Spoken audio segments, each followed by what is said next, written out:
آج ہم قریشی کاسٹ کے اباؤٹ بات کریں گے۔ ہم اس ویڈیو میں جانیں گے کہ قریشی کاسٹ کی ایکچول ہسٹری کیا ہے، کہاں سے آئے اور ہمارے معاشرے میں ان کی کیا جگہ ہے۔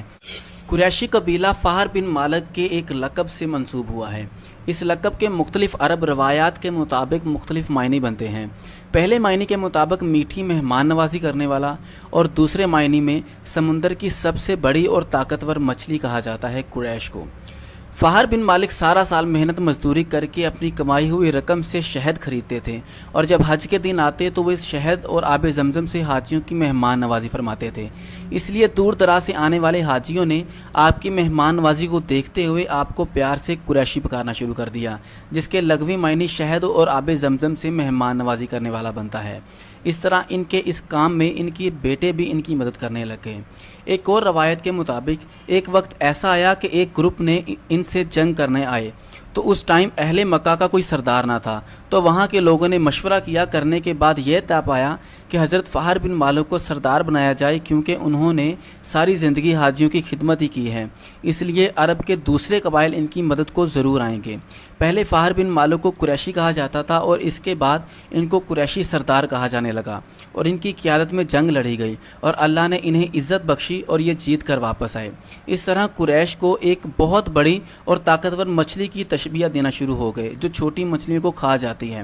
تو کچھ لوگ کہتے ہیں کہ حضرت فہر بن مالک کی جرأت اور شجاعت اور ان کی جنگ کی جیتنے کی وجہ سے ان کو قریشی کا لقب دیا گیا۔ تو جیسے بھی فہر بن کو لقب ملا، نتیجے میں حضرت فہر بن مالک کی اولاد قریشی کہلائی۔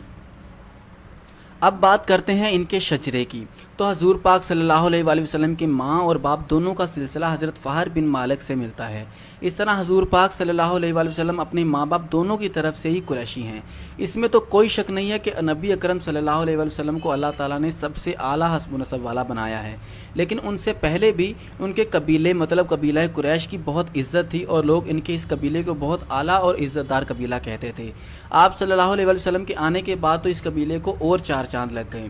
اب مائنڈ میں سوال آتا ہے کہ کیا قریشی اور سید ایک ہی نہیں ہوئے؟ پھر تو جتنے بھی صحیح نسب قریشی ہیں تو وہ ظاہر ہے قریش سے ہیں، اور قریش مکہ میں رہتے تھے، اور حضور پاک صلی اللہ علیہ وآلہ وسلم بھی اسی قبیلہ سے ہی ہیں۔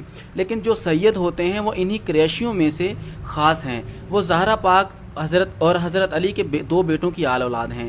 حضرت امام حسن اور حضرت امام حسین کی آل اولاد کو سید کہتے ہیں، اور باقی جتنی قریش قبیلہ کی آل اولاد ہے وہ قریشی ہیں۔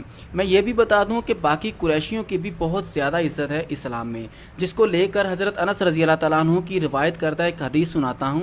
حضرت انس رضی اللہ تعالیٰ عنہ سے روایت ہے کہ قریش سے محبت رکھنا ایمان ہے، اور ان سے بغض رکھنا کفر۔ تو اس بات سے آپ کو اندازہ ہو گیا ہوگا کہ قریشی خاندان یا قریشی قبیلہ کی کیا جگہ ہے یا کیا اہمیت ہے ہمارے اسلام میں۔ اس طرح حضرت علی کے باقی بیٹوں کی بھی آل اولاد قریشی ہی ہے۔ حضرت عباس، حضرت عقیل، آل جعفر، آل حمزہ سب قریشی ہیں۔ اس طرح یہ جتنے بھی صحابہ کرام یا بزرگ جو قریشی قبیلہ سے تعلق رکھتے تھے، ان کی اولاد سید تو نہیں ہے، لیکن قریشی ضرور ہیں۔ اور آج قریشی قبیلہ کی صحابہ کرام رضی اللہ تعالیٰ عنہ کی 71 شاخیں پاکستان میں موجود ہیں۔ یہ 23 ہجری کو حضرت عمر فاروق رضی اللہ تعالیٰ عنہ کے دور خلافت میں مجاہدین اور تجارت کی غرض سے بر صغیر میں آنا شروع ہو گئے تھے۔